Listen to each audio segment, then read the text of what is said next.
Dear viewers, welcome to your own YouTube channel SiraatWay. Here you will find authentic Islamic knowledge, guidance from the life of the Prophet, and faith-inspiring content. Our aim is to present the true teachings of Islam in a simple and easy way. So stay connected with us and don't forget to subscribe to our channel SiraatWay for more Islamic knowledge. Islam is not a new religion that only began with Prophet Muhammad. The meaning of Islam is to submit to Allah, accept His servitude, and live according to His commands. This was the message brought by every prophet and messenger. Therefore, the foundation of Islam was laid with Prophet Adam a.s., who was the first prophet. Prophet Noah a.s., Prophet Abraham a.s., Prophet Moses a.s., Prophet Jesus a.s. All were sent by Allah, and each one called towards Islam, meaning the worship of Allah and the belief in His oneness. The Qur'an also states that all the prophets were Muslims, i.e., those who submitted to Allah's command.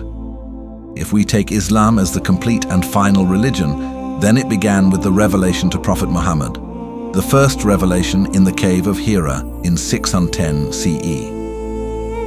The completion of the religion during the farewell pilgrimage in 632 CE, when this verse was revealed, "This day I have perfected for you your religion, completed my favor upon you, and have chosen Islam as your religion." Surah Al-Ma'idah. 3. If we consider Islam starting from Prophet Adam a.s., then it dates back to the very beginning of human creation, meaning it is thousands of years old. If we consider Islam as the final divine law given to Prophet Muhammad, then Islam is about 15 years old, as of 2025. In reality, Islam is an eternal religion, beginning with Adam a.s. But in its present form, through the Qur'an and Sunnah, Islam has existed for over 1,400 years. Islam is the only true religion chosen by Allah for humanity from the very beginning, and it will remain until the Day of Judgment. The entire system of preaching in Islam is like a comprehensive and continuous stream that began with Prophet Adam, peace be upon him, continued through the prophets, and reached its completion with Prophet Muhammad, after which it was entrusted to the Muslim Ummah as a trust so that this message may continue to reach humanity until the Day of Judgment.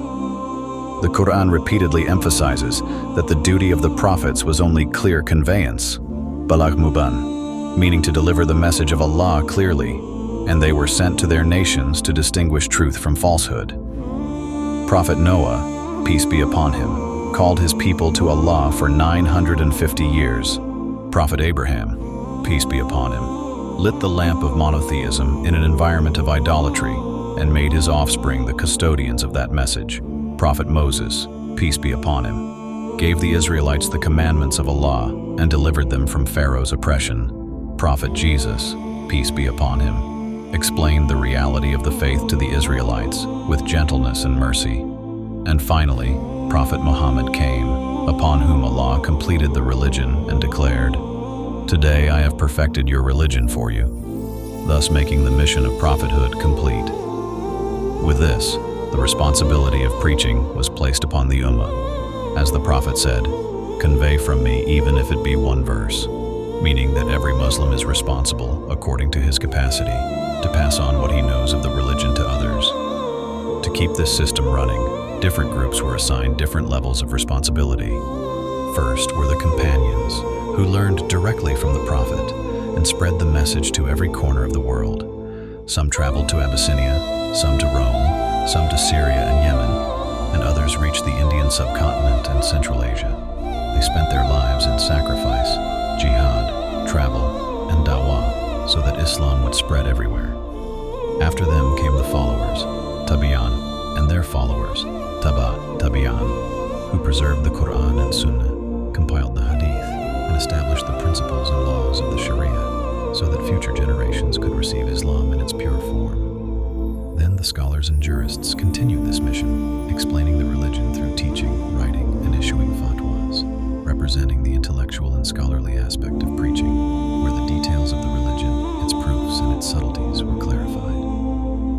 Alongside them, the saints and mystics also played a great role in spreading Islam, winning hearts not through books but through character, humility, generosity, and love, and thousands accepted accepted Islam through their noble conduct.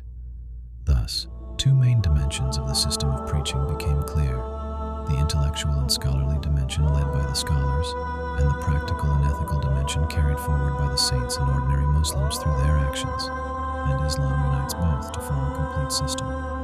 Even in today's age, this preaching continues, though its forms and mediums have changed. Now it is not confined only to pulpits and seminaries, but extends through media, books, educational institutions, the internet, social media, speeches, writings, and even the daily conduct of every Muslim. If a Muslim shows truthfulness, honesty, justice, mercy, patience, and gratitude in his character, he is silently preaching. And if he learns knowledge and teaches the Qur'an and Hadith, he is preaching through knowledge. In this way, the entire system of preaching in Islam is an interconnected and living system that began with the mission of the prophets, was carried forward by the companions and scholars, entered hearts through the saints and mystics, and today remains the responsibility of every Muslim to continue according to his or her capacity, so that the message of Islam may reach every corner of the world and call humanity to the worship of the one God. How did you like my video? Do share your opinion and please subscribe to my channel.